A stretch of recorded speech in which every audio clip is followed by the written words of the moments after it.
they can be very positive, and it's unfortunate that it has to be a terrible situation like that to bring people together to create new ways of supplying themselves or taking care of their own needs. But yeah, I think there can be a lot of positive things that come out of these situations.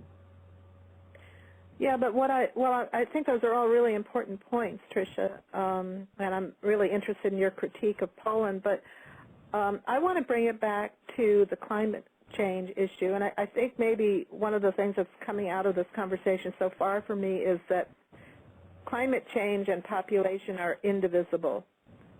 I don't know whether there's terminology that puts the climate change and the population issue in one word, but I think there ought to be.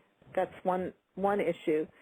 But the other thing is I want to come back to two things that are on my mind. One is there are spatial relationships between the impacts of climate change and geopolitics. This was the essence of what we came up with in 2007 that was so frightening to us, Jim, or at least that was my takeaway.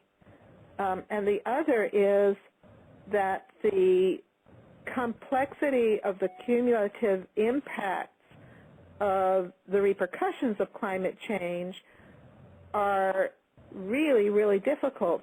But to my mind, this is exactly perhaps what GIS could analyze. But the only way to analyze it is to first figure out what are the relevant spatial layers, or statistical layers, I should say, that could be plugged into the geography.